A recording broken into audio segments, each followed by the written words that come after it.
ہم پڑھنے میں آیا کہ دجال سے بچنے کے لیے یا دجال کے فتنے سے بچنے کے لیے سورہ کاف کا حدیث ہے، مطالعہ کرنا چاہیے. حدیث ہے جی. ہاں جی حدیث ہے. تو مثلا جب اس کو مثلا دیکھتے ہیں ہم ترجمہ کے ساتھ یا جو بھی ہے، تو اس میں ایسا کچھ دجال کے ساتھ ہمیں کوئی لنک نظر نہیں آتا کہ اس کا کس طرح ہے لنک، اور دجال کا بھی اس میں کوئی اس طرح نام وغیرہ نہیں شامل کیا گیا. جی ہاں، تو اس کے بارے میں کچھ اگر آپ. دجال کا تو لفظ قرآن میں ہے ہی نہیں، یہ تو اچھا. حدیث کے تھرو ہمیں پتہ چلتا ہے کہ سورہ کہف دجال کے ساتھ کیا کرے گی. تو اس کے لیے بڑی لمبی ایک مجھے تھوڑی سی تمہید باندھنی پڑے گی. کہانی شروع ہوگی نوح علیہ السلام سے. نوح علیہ السلام سے کسی وجہ سے نبی علیہ السلام نے ارشاد فرمایا کہ نوح علیہ السلام سے لے کے آج تک میرے تک کوئی ایسا نبی نہیں گزرا کہ جس نے دجال کی وارننگ اپنی امت کو نہ دی ہو. تو ہمیں پتہ ہے نا نوح علیہ السلام سے پہلے کافی سارے نبی گزرے ہیں. سوچیں تو صحیح، حضرت آدم سے لے کے نوح علیہ السلام تک. تو نوح علیہ السلام سے ہی کیوں شروع ہوا ہے یہ سارا سلسلہ؟ یہ بہت ضروری ہے کہ مسلمان ابھی سوچیں کہ یہ ایسے نہیں ہے کہانی جس طریقے سے ہم نے بس وہی دیو مالائی کے سامنے بنا دیا ہوا ہے. حضرت آدم علیہ السلام، جو کہ میں آپ سے ایک سوال کرتا ہوں، جو ذہن میں جواب آئے اسی وقت بتا دیجیے گا، زیادہ سوچیے گا مت، تاکہ یہ تھوڑا سا ٹیسٹ ہو جائے کہ سائیکالوجی کس طریقے سے بنائی جاتی ہے مسلمانوں کی. آپ کو پتہ ہے کہ اللہ تعالیٰ نے حضرت آدم علیہ السلام کو جنت میں بنایا اور زمین پہ اتارا. کیسے اتارا؟ سوچیں. بس ایسے ہی لگتا ہے کہ حکم ہوا اور وہ چل ہوا پہ اڑ کے ادھر آ گئے. ہوا پہ اڑ کے یہ تصویر بنتی ہے ابھی نا. ہاں یہی بنتی ہے ہر مسلمان کے ذہن میں کہ جنت میں کسی اور کانسٹلیشن میں سے، اسپیس میں سے اڑ کے وہ بغیر کسی اسپیس شپ کے ادھر آ گئے. یہ آپ کے ذہن میں بنتی ہے تصویر. یہ ہے اصلی مسئلہ جو کہ مسلمان لڑکا لڑکی پوچھ رہا ہے، اور پچھلے انکل اور آنٹی کو، بزرگوں کو، پروفیسرز کو، مولوی صاحب کو اس کا آنسر نہیں آ رہا کہ آدم علیہ السلام کو دنیا میں بھیجا ہے. کیسے بھیجا؟ اب کوئی نہ کوئی صورتحال تو کرنی پڑے گی. میں نے اس لیے آپ کو کہا نا پچھلی تمام تر گفتگو میں کہ اللہ تعالیٰ قانون نہیں، دنیا اور کائنات کے قانون اللہ پابند نہیں ہے، مگر ان قانون کو توڑتے نہیں ہیں. انسانوں کے لیے کوئی ایکسیپشنز نہیں کریٹ کرتے تاکہ انسان کے اوپر حجت انہی قوانین کی رہے. اور یہی قوانین ہی ہیں جن کے تھرو آپ نے یہ سمجھنا ہے کہ یہ وہ کرے کے اوپر جو فزکس کے لاز ہیں، خالی یہ قانون نہیں ہے. اب فزکس بھی ڈھونڈنا شروع ہو گئی ہے، اس کو ملنا شروع ہو گئے ہیں کہ معاملہ کسی اور طریقے سے بھی بنا گیا ہے. خالی یہ گریوٹی کا لا، خالی یہ فورسز، ویٹس اینڈ انرجی اسے اس طریقے سے نہیں دیکھی جائے گی کہ اسپیڈ آف لائٹ ہے تو دنیا کی اور کائنات کی سب سے تیز چیز اسپیڈ آف لائٹ ہے. اسپیڈ آف ساؤنڈ جو ہے، اور ساؤنڈ کی اٹ سیلف ویو جو ہے، وہ وہی ویو ہے جو ہمیں سمجھ آتی ہے. ایسے نہیں. اب سائنس بھی آہستہ آہستہ خرامہ ڈسکوریز کر رہی ہے، اپنی طرف سے جو مرضی کر رہی ہے، مگر کوشش کر رہی ہے. مسلمان نے کوشش چھوڑ دی ہے. اس لیے یہ پورے کے پورے پروگرام کی ترتیب دینے کے پیچھے مقصد تھا کہ ہم دوبارہ سے اپنی نفسیات تو اثر نو ایک دفعہ اس کا محاسبہ اور محاصرہ کریں کہ بھئی یہ ایسا بھی کیا ہو گیا کہ جو صحابہ کے فوراً بعد جو نسلیں آئی تھیں انہوں نے سائنس کی بنا رکھی تھی، اور ہمارے جتنے بھی مسلمان ہیں وہ سائنس کے خلاف یہ بہکی دیو مالائی باتیں کرتے کہ بس اپنے آپ کو سیٹسفائی بھی کر بیٹھے. ابھی میں آپ سے کچھ سوال کروں گا اس سورہ کہف کی سیریز کے اندر جس سے آپ کو خود ہی سمجھ آ جائے گی کہ دماغ تیار ہی نہیں کیا جاتا مسلمان کا. حضرت آدم علیہ السلام جو کہ جنت سے دنیا میں آئے ہیں، ان کو ان کے ڈائریکٹ اپنی جو پہلی اولاد ہے ان کی، اور ان کے بعد ان انبیاء کی سیریز جو نوح علیہ السلام تک، ہمیں جیسے ادریس حضرت نوح سے پہلے کے. ٹھیک ہے، غور سے سمجھیں اس بات کو. حضرت نوح 8th جنریشن میں ہے حضرت ادریس کی. تو یہ غور سے سمجھنا پڑے گا کہ اتنے بڑے بڑے نام ہیں جنہوں نے دجال کی وارننگ نہیں دی. نوح علیہ السلام کے ساتھ ایسا کیا واقعہ ہوا تھا کہ جو 6th جنریشن ہے، حضرت نوح چھٹے، مطلب ان کے پوتے کے پوتے ہیں حضرت ادریس کے. ٹھیک ہے. اگر حضرت نوح علیہ السلام سے یہ سلسلہ شروع ہو رہا ہے دجال کی وارننگ کا، تو کوئی واقعہ ہونا چاہیے یہاں پہ جس کے لیے ہمیں تھوڑی سی کتابیں کھولنی پڑیں گی، اور وہ کتابیں ہیں ہمارے پاس. انجیل کے اندر بھی اور توریت کے اندر بھی یہ ثبوت اب ہمیں مل چکے ہیں. ان کے پاس تو پہلے سے تھے، وہ جس اینگل سے دیکھ رہے تھے نا یہ سارے کے سارے معاملے کو، وہ بہت ضروری ہے کہ ہمیں پتہ ہو کہ وہ کیا اینگل ہے. اور ہمارے نبی علیہ السلام نے ہمیں جب نوح علیہ السلام کا بتا دیا ہے تو چابی دے دی ہے, اب ہم نے وہ تالا ڈھونڈنا کہاں پہ لگتی ہے. نصاری جتنے بھی نصارہ ہیں نا, جتنے بھی کرسچنز ہیں, اور جو کنگ جیمز ورژن کے پروٹیسٹنٹ فالوورز ہیں, اور ایتھیوپین کرسچنز جتنے بھی ہیں, نصارہ کے 3 فرقے ہیں. تو 3 فرقوں کے اندر سے جو میجورٹی ہے نا وہ پروٹیسٹنٹ کی اور ایتھیوپینس کی ملائیں تو یہ میجورٹی بن جاتی ہے, ورنہ آس پاس ہی ہے کیتھلکس اور پروٹیسٹنٹس کی تعداد. ان دونوں کی جو کتابیں ہیں نا ان میں کافی ڈفرینس ہے. انجیل میں کافی ڈفرینس ہے نمبر آف بکس کا اور ٹائپ آف بکس کا. سو ان 3 میں سے 2 ایسی کتابیں ہیں کہ جس میں صریحاً لکھا ہوا ہے, اور جو تیسری کتاب ہے جو کنگ جیمز کی کتاب ہے اس میں سمبولکلی لکھا ہوا ہے. کیتھلکس نے تو صریحاً لکھ دیا ہوا ہے کہ دجال کا جو ٹائم ہوگا وہ ایگزیکٹلی نوح علیہ السلام کا ٹائم ہوگا. سب سینیریو وہی ہوگا, رولز آف دا گیم وہی رہیں گے, وہی والے قوانین کے اوپر وہی جنگیں چلیں گی اسی طریقے سے جس طریقے سے نوح علیہ السلام کے ٹائم پہ جنگیں چلی تھی. اب یہ سوچنے والی بات ہے نا کہ چھوٹا واقعہ تو نہیں کہ نوح علیہ السلام کے بارے میں ہمیں کچھ بھی نہیں پتہ. اور میں آپ کو پھر بتا دوں, ایون کرسچن لٹریچر کے اندر بھی اتنا کچھ نہیں لکھا ہوا. انہوں نے ادریس کے اوپر علیہ السلام کے اوپر ایک کتاب لکھ دی ہے, مگر نوح علیہ السلام کے اوپر اس لیول کی ڈیٹیلنگ نہیں ہے سوائے سیلاب کی. ہے ڈیٹیل, مگر یہ نہیں ہے کہ لڑائی کیا ہوئی, کس طرح کے اوزار استعمال ہوئے, ہتھیار کس طرح کے استعمال ہوئے. اوزار کا مطلب کشتی بنانے کے لیے کون سے اوزار, لڑائی کے لیے کون سے ہتھیار, کس طرح کی جنگ تھی, کس قسم کی مخلوقات تھی جس کے ساتھ جنگ تھی. اس کا تذکرہ ایتھیوپینز نے کیا ہے بڑی تفصیل سے. ایتھیوپین بائبل کے اندر ہے. Ethiopian Bible is the number 3 biggest sect in Christianity. اسلام میں یہ والا سارے کے سارے معاملات اس لٹریچر میں اس طرح نہیں آئے. حدیث نے ڈائریکٹلی اشارے کیے ہیں تاکہ ہمیں پتہ چل سکے کہ ہم پڑھیں اس کو, مگر یہ ایک حدیث بڑی کلیئر ہے کہ نوح علیہ السلام سے لے کے آج تک کوئی ایسا نبی نہیں گزرا جس نے دجال کی وارننگ نہ دی. اب بات یاد رکھیے گا, اصلی کہانی آپ نے سورہ کہف کی پوچھی بھی ہے, اور سورہ کہف کا بیک ڈراپ میں آپ کو بتا رہا ہوں کہ توریت نے بھی بتا دیا جو کہ یہودیوں کی کتاب ہے, اور انجیل نے بھی بتا دیا کہ نوح علیہ السلام اور آخری دور ایگزیکٹ سیم ہونا ضروری ہے. یہاں تک کہ بشارتیں دی ہیں توریت نے کہ نوح علیہ السلام کے جو فالورز ہوں گے جو کہ بنی اسرائیل نہیں ہوں گے, بنی اسرائیل کے علاوہ جو قوم بچ جائے گی وہ نوح علیہ السلام, نوائٹس بولتے ہیں اس کو, نوح علیہ السلام کی امت کے لوگ ہیں کہ جو بھی حق کے اوپر ہیں, اللہ کی وحدانیت توحید کے اوپر ہیں, اور نوح علیہ السلام کی ڈسینڈنٹس میں سے ہیں. اب انہوں نے 2-3 اور نشانیاں کوالیفیکیشن رکھی ہوئی ہے, مقصد یہ نہیں ہے بات کا, اس لیے میں تفصیل میں نہیں جا رہا, مگر انہوں نے جب ایک بریکٹ بنانی تھی یہود کے علاوہ تو انہوں نے ان کو بھی ویٹو دے دیا. نوائٹس بولتے ہیں اس کو, نوح سے نوائٹس. اب یہ بات ضروری ہے یہ سوچی جائے. میں اس طرح تفصیل سے تو نہیں بتاؤں گا, نہ ہی ٹائم ہے اتنا, مگر اتنی کلیئر انڈیکیشن بتا دیتا ہوں کہ نوح علیہ السلام کی لڑائی صرف انسانوں سے نہیں تھی, دنیا پہ ہی تھی مگر صرف انسانوں سے نہیں تھی. نوح علیہ السلام کے ٹائم کے اوپر جو کچھ معجزاتی قسم کے معاملات ہوئے جس کے بیسک کامن سینس کے خلاف باتیں ہماری انسانی عقل میں سما ہی نہیں سکتی, مگر اللہ تعالیٰ نے قرآن میں بھی, انجیل میں بھی, توریت میں بھی بول دی کلیئرلی کہ پوری دنیا میں پانی آ گیا. سوچیں تو صحیح, یہاں تک کہ عام دماغ اس کو ہضم نہیں کر سکا, اتنا ایک ایب نارمل ایونٹ ہے کہ مسلمانوں کے اندر بھی شاخیں بن گئی کہ نہیں دنیا پہ تو نہیں سیلاب آ سکتا. حالانکہ توریت تفصیل بتا رہی ہے دنیا پہ سیلاب کی, ایتھیوپین بائبل, انجیل ساری, پھر اللہ تعالیٰ نے بھی سیلاب کی بات کی. اور دوسرا واقعہ جو بہت بڑا ہوا کہ نوح علیہ السلام نے سارے جانور اکٹھے کر لیے, ایک جوڑا. یہ تو ہمیں پتہ ہے اس بات کا, سنا ہے آپ نے نا. آپ خود سوچیں کہ ایسی دنیا کی کون سی کشتی ہے جس میں دنیا کے جانور اکٹھے ہو سکتے ہیں. ہماری کامن سینس کے خلاف بات ہے. سو یا تو کشتی بہت ہی بڑی ہے, یا پھر دنیا کے سارے جانور اکٹھے نہیں ہوئے, یا پھر یہ دونوں تو ہوئے مگر وہ طریقہ کار بالکل فرق ہے جس طریقہ کار سے ہم نے اگر جانور اکٹھے کرنے ہو تو. اب جانور اکٹھے کرنے کا تو قرآن کی ڈائریکٹ آیت ہے, اس پہ تو ڈینائی نہیں ہو سکتا.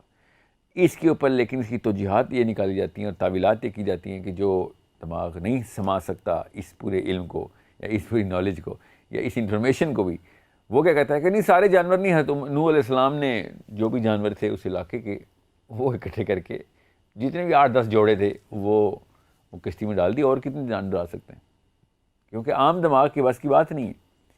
غور سے سمجھیے گا, دجال بھی عام دماغ کے بس کی بات نہیں ہے. بس یہ یاد رکھیے گا، یہاں پہ مقصد دجال ہے، یہاں پہ اینڈ آف ٹائم ہے، آخری زمانہ ہے، اور کہانی نوح علیہ السلام سے شروع کرنی پڑتی ہے ہر دفعہ. اور ہم نے آج تک اسلامک لٹریچر میں آپ نے کبھی کسی اسکالر کو سنا ہے کہ نوح علیہ السلام سے کھینچے کہانی؟ No, because there has to be a very scientific angle to look at this. اور خود انجیل گواہی دے رہی ہے، میں کون سی سائنس کے، آئنسٹائن نے تو نہیں لکھی نا انجیل. انجیل نے جب گواہی دی ہے کہ دجال کا ٹائم نوح علیہ السلام کا ٹائم کا ری پلے ہے. ابھی میں بتاتا ہوں کیسے کیسے ری پلے. سو دجال کیا کرے گا؟ دائیں ہاتھ میں جنت اور بائیں ہاتھ میں دوزخ لے کے پھر رہا ہوگا. اور نبی اسلام نے شاہ فرمایا کہ اس کی جنت جو ہے نا وہ دوزخ ہے اصل میں، اور جو اس کی دوزخ ہے وہ جنت ہے. اور تب جب تمہیں وہ کہیں نا کہ میں نے تمہیں دوزخ میں ڈال دینا، اور تو لپک کی چھلانگ لگا دو دوزخ میں، تم اللہ کی جنت میں ہی پہنچو گے. اور جو اس کی جنت ہے اس میں جو لوگ چھلانگ لگائیں گے وہ دوزخ میں ہی جائیں گے. اب یہ والی کہانی یہیں تک کیوں روکی جاتی ہے؟ کوئی ایک مسلمان یہ کیوں نہیں پوچھتا کہ اماں ابا سے یا مولوی صاحب سے، پروفیسر سے یا اپنے بڑوں سے کہ یہ جنت اور دوزخ ہاتھ میں کیسے اٹھاتے ہیں؟ ایسا کیا معاملہ ہے جو ان کے ذہن میں، کون سی تصویر آپ بتائیں، آپ کے ذہن میں کیا تصویر بنتی ہے کہ جنت اور دوزخ اٹھائی ہوئے چال لیں؟ کوئی خاص نہیں بنتی، وہی سمبولک ذہن چلا جاتا ہے کہ شاید کہ اس نے اصلی کوئی ایک علاقہ تیار کیا ہوگا، وہ جو قادیانیوں نے ربہ تیار کیا ہوا تھا، ادھر جنت ہوگی، اور دوسری طرف روڈ کے اس طرف دوزخ تیار کی ہوئی تھی، اور ہر سینٹر میں کھڑا ہوتا ہے. یہ تو نہیں تصویر بنتی نا کسی کی. اس نے پوری دنیا میں جانا ہے، اور نبی اسلام نے اس کے ہاتھ کا بتایا، اس کے دائیں ہاتھ میں جنت لے کے پھر رہا، آگ کا دریا ہوگا، اور بائیں جو بھی بائیں ہاتھ میں مکس کر رہا ہوں، جو ایک ہاتھ میں داغ کا دریا ہوگا اور ایک ہاتھ میں جو ریگولر دریا ہوتا ہے پانی کا. لوگ پانی کے دریا میں چھلانگ لگائیں گے پیاس بجھانے کو، آگ میں چلے جائیں گے، کیونکہ جنت یہ ہے نا. اور جو اس نے دوزخ دکھائی آگ کا دریا، وہ اصل میں جنت ہے. تو آگ کا دریا حدیث ہے، ہاتھ میں کیسے آتا ہے؟ یہ بہت غور طلب بات ہے سمجھنے کے لیے. سمجھ لیں یہ سمبل ہے، تو پھر ہمیں دنیا میں کوئی جگہ پر الاٹ کرنی پڑے گی نا دوزخ اور جنت کے لیے، کہ یہ تو دجال کے لیے تو سمبل تھا، مگر اس نے دنیا میں کوئی بنائی تھی جگہ، تو سمبولک تو نہیں ہو سکتا ہے، کہیں نہ کہیں تو اس کو بنانی پڑے گی جنت اور دوزخ. اب اصل میں بھی وہ دائیں ہاتھ میں جنت اور بائیں ہاتھ میں دوزخ لے کے پھر رہا ہے. یہ اس لیے میں آپ کو بتا رہا ہوں، نوح علیہ السلام نے پوری دنیا کے جانور اکٹھے کیے ہیں. اور نوح علیہ السلام کے اوپر بہت ضروری ہے کہ آپ کو پتہ ہو کہ دیر سم تھنگ ایلس، ایک اور واقعہ ہے جو کہ قرآن میں لکھا ہوا ہے، جو کہ مسلمان ڈسکشن میں نہیں لے کے آتے. اب میں وہ آپ سے پوچھتا ہوں، آپ کے سامنے ٹیسٹنگ ہو جائے گی، اور مسلمان کا دماغ کا اور نفسیات کا ٹیسٹ ہے. یہ بتائیں، آپ کو یہ پتہ ہے نا کہ نوح علیہ السلام کی عمر کتنی ہے؟ نو، یہ کسی کو بھی نہیں پتا کہ نوح علیہ السلام کی عمر کتنی. بس قرآن میں یہ آیت ہے کہ انہوں نے 950 سال تبلیغ کی، تو 950 سال سے لمبی عمر ہے ان کی، ٹھیک ہے. اور یہ بھی پتا کہ نوح علیہ السلام کے 3 بیٹے تھے، زیادہ بیٹے تھے مگر 3 جو تھے وہ بچ گئے تھے. چوتھا بیٹا پہاڑ پہ چڑھ گیا تھا کہ میں نے تو نہیں آنا کوئی کشتی میں، ٹھیک ہے. بیوی اور ان کا بیٹا کشتی میں نہیں آئے. پتہ نا آپ کو اس بات کا؟ بیٹا تھا یا پوتا تھا؟ پوتا تھا یا اس کا بھی پوتا تھا؟ پوتا تھا، اس کا بھی سکڑ پوتا تھا؟ نہیں، بیٹا تھا نا. یہ ہم سب کو پتہ ہے، قرآن نے بتایا، اس لیے پتہ ہے. آپ یہ بتائیں، کیا وہ ایسا زمانہ تھا کہ جس میں 930 سال میں شادی ہوتی ہے لڑکے کی؟ ایسا زمانہ تو نہیں تھا. ہر بندے کی اپنی ٹائم پہ شادی، بلکہ اس ٹائم پہ تو زیادہ جلدی شادی ہوتی تھی. ہم نے تو پھر ڈیلے کر دی ہے. 20-22 سال کے لڑکے کے بچے ہوتے تھے، سمجھ لیں ان کی لیٹ ہی شادی ہوئی تھی. تو 40 سال میں کر لی شادی، اور لیٹ کر لیتے ہیں، 50 سال میں شادی کر لیتے ہیں. 950 سال کی تبلیغ کے بعد بیٹے نے بغاوت کی ہے، تو وہ کم از کم 932 سال کا تو بنتا ہے، ٹھیک ہے. 18 سال کا تو ہوگا نا، ٹھیک ہے. اور اگر وہ 932 سال کا ہے تو اس کی کوئی شادی نہیں ہوئی ہوئی، اس کے کوئی بچے نہیں آگے سے. یہ دماغ ہمارا کیوں نہیں سوچتا یہ والے سوال کہ صرف ایک ہی نسل کیوں ہے نوح علیہ السلام کی، اور چھوٹے سے 40 بندوں کا قبیلہ ہی کیوں آ رہا ہے؟ یہ تو کم از کم 50 نسلیں نکلتی ہیں خالی پوتوں کی، ان کے آگے سے پوتوں کی، پھر پوتوں کی. ایک قبیلے، ایک نسل کے اوپر چھوڑیں، ابھی ہاریزونٹل اسٹریچ چھوڑیں، ورٹیکل اسٹریچ ہی 950 سال کی تبلیغ میں 54 نسلیں نکلتی ہیں. اگر 30 سال میں ایک بندہ شادی کرتا ہے اور اس کا بچہ پیدا ہوتا ہے، پھر وہ 30 سال کا ہوتا ہے بچہ، پھر وہ شادی کرتا ہے، پھر اس کا بچہ، 54 جنریشنز لینئر ورٹیکل آتی ہے. یہ والی بات کیوں نہیں سوچتا مسلمان کہ نوح علیہ السلام نے 950 سال تبلیغ کی اور ایک ہی نسل کے بیٹے ہیں؟ اس کا مطلب ہے ٹائم کا کانسیپٹ کچھ اور ہے اس وقت. اور ٹائم کا کانسیپٹ کچھ اور ہونا اس لیے بھی ضروری ہے بیکاز یہ والی ڈیمینشن جس میں ہم ٹائم دیکھ رہے ہیں اس ڈیمینشن کے اندر یہ سارا معاملہ نہیں ہو رہا، اور اس وجہ سے ہی آپ کو ایکسپلینیشن میں آسانی ہوگی. پورے جانور اکٹھے کرنے کے لیے جو وقت درکار ہے، جو ریسورس درکار ہے، وہ اس ڈیمینشن کی ریسورس نہیں ہے. یہ کام دجال جب کر رہا ہے تو ہمارا کوئی نہ کوئی امیجری بن رہی ہے.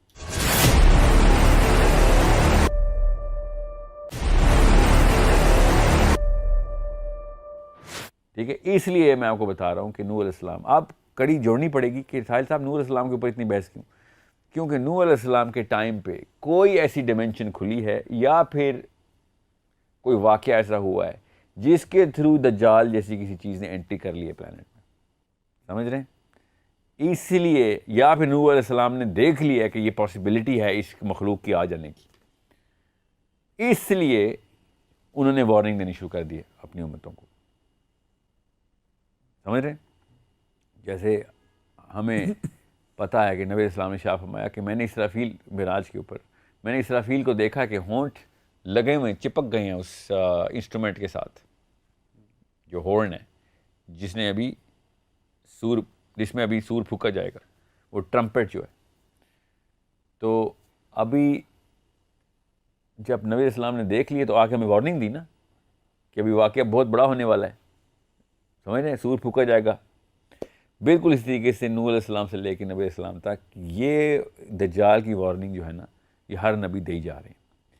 اور اس لیے نوح علیہ السلام کے اوپر میرا اتنا فوکس ہوتا ہے بیکاز میرا نبی علیہ السلام نے مجھے ڈائریکشن دکھائی کہ نوح علیہ السلام سے وارننگ چلی آ رہی ہے، اور انجیل نے تفصیل بتا دی، اور توریت نے تفصیل بتا دی.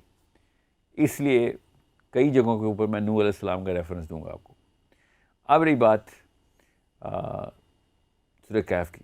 سورہ کہف جو ہے نا، پہلے تو اس ڈیمنشن کو، اس ریلم REALM ریلم کو سمجھ لیں، اس جہان کو سمجھ لیں جہاں پہ سارے واقعات ہو رہے ہیں. بیکاز دجال کا کوئی بھی واقعہ نارمل نہیں ہے. پہلا دن اس کا جو ہے نا، وہ میرا اور آپ کا ایک دن 24 گھنٹے کا ہوتا ہے، اس کا 1 سال کا دن ہے. 1 سال کا دن کیسے کرتے ہیں دجال کا؟ اس کا مطلب ہے کوئی اور ہی جہان ہے جہاں سے ٹیکنالوجی آ رہی ہے. دنیا میں تو کوئی ایسی ٹیکنالوجی نہیں ہے جو ایک دن کو 1 سال کے اندر کھینچ سکے. کوئی ایسا کام تو نہیں ہے دنیا کے اندر. اس کرے کو 1 سال کو، 1 دن کو 1 سال کرنے کے لیے اس کا اپنے مدار کے اوپر گھومنا بند کرنا پڑے گا، تب 1 دن 1 سال کا ہو سکتا ہے. ٹھیک ہے، یہ تو ہمیں پتہ ہے اس بات کا کہ دنیا اپنے ہی مدار پہ گھوم رہی ہے، تب کہیں دن پلٹتا ہے نا، دن اور رات کا تسلسل ایسے چل رہا ہے. تو اگر 1 دن کو 1 سال تک کھینچنا ہو جو کہ دجال نے کھینچنا ہے، تو وہ اس کرے کو روک لے گا یا اتنا سلو کر دے گا جتنا کہ ہمارے پاس مرکری ہے. مرکری کا 1 دن ہمارا 1 سال.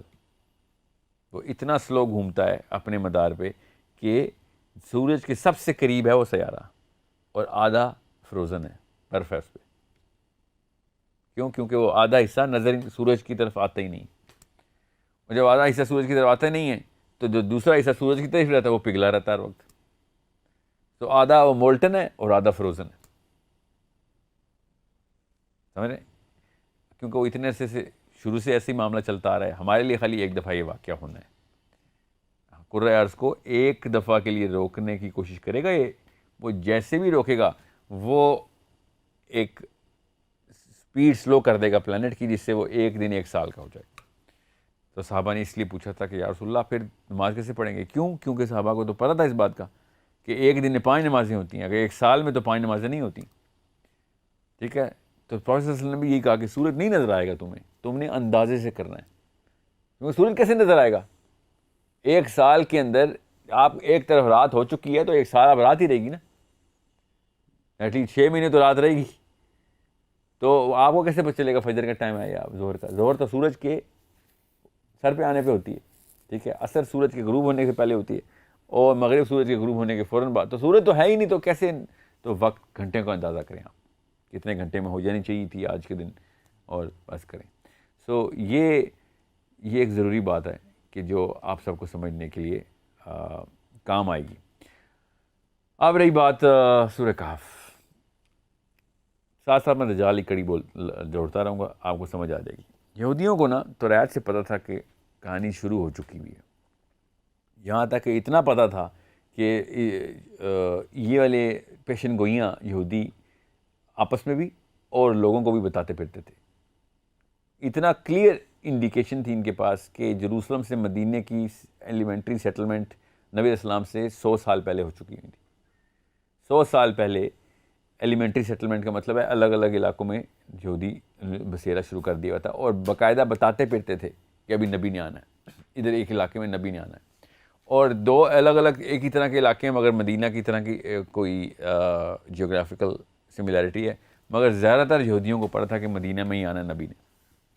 اس کا ثبوت کیسے پتا ہمیں؟ حضرت سلمان فارسی مسلمان نہیں ہوئے تھے ابھی, وہ اپنے سفر پہ ہی تھے, ایک نہ ایک پادری کے ساتھ رکے رہتے تھے اور نبی کی تلاش میں ہی تھے, ہدایت کی تلاش میں تھے. تو ایک استاد چن لیتے تھے, ڈھونڈتے تھے. وہ ایک استاد فوت ہونے سے پہلے دوسرے استاد کا بتا رہا تھا, یہاں تک کہ آخری استاد بھی جو پادری تھا وہ فوت ہو گیا, اور اس نے مرنے سے پہلے کہا کہ ایک نبی نے آنا ہے, ٹھیک ہے, اور تم اس کا ویٹ کرو. اور میرے پاس اور تو کوئی نہیں بندہ سے بندہ بچا جو حق کی اوپر قائم ہو, جو پادریوں کی, جو اصلی کرسچنس تھے. یہاں تک کہ خیر وہ رستے میں انہوں نے حضرت سلمان فارسی کے اوپر کوئی حملہ ہو گیا اور ان کو پکڑ لیا گیا, اور ایک قافلے نے ان کو غلام بنا کے بیچ دیا, اور وہ غلامی کے قافلے میں ہی, غلاموں کے قافلے میں ہی آ کے ایک یہودی نے خرید لیا اور مدینے میں ہی سیٹل تھے. اور حضرت سلمان فارسی بڑے خوش تھے کہ میں مدینے میں ہی سیٹل ہوں, ادھر ہی آنا ہے کسی نبی نے. اور وہ یہودی برملا یہ ذکر کرتا ہو رہا تھا کہ ہم اسی لیے یہاں پہ سیٹل ہوئے ہیں, کہ ٹائم ہوا ہوا ہے ایک نبی کے ادھر آنے کا, ہم وہی ڈھونڈ رہے ہیں, ہمارے مسایہ کے آنے. ابھی وہی باتیں کرتا ہے نا آج کا یہودی پادری بھی, جو رہبا ہے وہ یہی کہتا ہے کہ ہمارا مسیح نے بھی آنا ہے. ٹھیک ہے, یاد رکھیے گا یہ مسیح کا لفظ اصل میں نام ہے. عیسیٰ ابن مریم کا نام بھی مسیح ہے, یاد رکھیے گا. دجال کا نام بھی مسیح ہے, یاد رکھیے گا. اور یہودی بھی مسیح کو ہی ویٹ کر رہے ہیں. یہ نام ایک ہی ہے, یہ بہت غور سے سمجھنے والی بات ہے, یہ بار بار ریپیٹ ہوگا. اب یہودیوں کو پتہ تھا کہ مدینہ میں ہی آنا ہے. اب ہجرت مدینہ نہیں ہوئی اگر ان کو پہلے سے پتہ تھا. حضرت سلمان فارسی پہلے سے ادھر موجود ہیں. اب ہجرت مدینہ ہو رہی ہے, یہودیوں کو نہیں پتہ کہ ابھی مکہ سے نبی علیہ السلام نکل چکے ہوئے ہیں ادھر, کیونکہ مدینہ میں صرف 7 بن معاذ کے قبیلے کو اور 6 بندوں اور کو پتہ تھا کہ ہم نے سیٹلمنٹ کروانی ہے, بیعت عقبہ کر کے آ چکے ہوئے تھے. اور یہودی ویٹ کر رہے ہیں کہ کب معاملات ایسے ہوں گے, حالانکہ ساری نشانیاں پوری ہیں. تو بڑا شدت سے انتظار تھا, یہودیوں کی عمومی ڈسکشنز تھی کہ یہی ٹائم ہے. سو بہرحال پھر واقعہ ہو گیا, ہجرت ہوئی, سب کو پتہ چلا کہ ایک بندے نے نبی کا اعلان کر دیا ہوا ہے اور آ گئے ہوئے ہیں یہاں پہ. تو یہودی بڑا خوش. حضرت سلمان فارسی کہتے ہیں کہ مجھے اس نے کھجور کے درخت پہ چڑھایا ہوا تھا, کھجورے میں اتارا تھا, تو نیچے یہ دونوں مل گئے, اس کا مالک یہودی جو ان کا مالک تھا اور اس کا جو بھی جاننے والا دوست تھا, اور اس نے اعلان کیا کہ نبی آ گیا, کوئی آؤ. وہ جس کا انتظار تھا وہ ابھی چیک کرتے ہیں وہ آ گیا کہ نہیں. تو سلمان فارسی بھی خوشی سے جھوم رہے تھے کہ میرا تو یہیں پہ کام, اللہ نے دیکھو کہاں سے مجھے بیچا غلام کے طور پہ اور کہاں سے میں یہاں پہ پہنچایا گیا. سو یہودیوں کو پتہ تھا کہ نبی نے آنا ہے, یہودیوں کو یہ بھی پتہ تھا کہ مدینہ میں آنا ہے, مگر یہودی صرف اور صرف کسی ایک کوالیفیکیشن کے اوپر ایک بندے کو نبی مانتے تھے, اپنے مسیح مانتے تھے. ورنہ ایک نبی پہلے آ چکے ہیں جو کہ یہودیوں نے ٹیسٹ کی ہیں, آپ کو پتہ نا ان کا نام کیا ہے, حضرت عیسیٰ ابن مریم. ان کو یہودیوں نے اسی علم کے اوپر ریجیکٹ کر دیا تھا, یاد رکھیے. کون سا علم ابھی بتاتا ہوں آپ کو. اور اللہ کی طرف سے دیکھیں کہ حضرت عیسیٰ ہی نے آ کے وہ پروفیسی فلفل کرنی ہے کہ جس کے لیے وہ ویٹ کر رہے ہیں, مگر انہوں نے حضرت عیسیٰ کو ریجیکٹ کیا. اور جب یہ حضرت سلمان فارسی نے سنا کہ آ گیا ہے نبی, آ گئے ادھر, تو یہ بھی اترے, جانے کا انتظار کیا اور نبی علیہ السلام سے جا کے مل کے آئے. ان کے پاس عیسائیوں کی دیوی پادریوں کی 3 نشانیاں تھیں, وہ انہوں نے جا کے چیک کی. نبی علیہ السلام کے پاس گئے اور کہا کہ یہ کھانا جو ہے نا یہ صدقے کا ہے, میں آپ کے لیے لائی ہوں, آپ لوگ بھی کھائیں. تو نبی علیہ السلام نے کہا, شکریہ ادا کیا اور صحابہ کو دیا کہ آپ میں سے کوئی کھا لیں.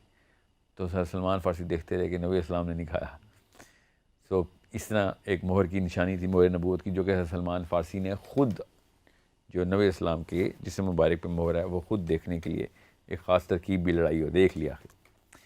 تو اس طریقے سے سلمان فارسی بھی چیک کر رہے ہیں کرسچنس کی دیوی نشانیوں کو, اور یہودیوں نے آ کے بھی چیک کرنی تھی. اور یہودی آئے بھی, پھر یہودیوں نے آ کے نبی علیہ السلام سے پھر کچھ سوال کیے.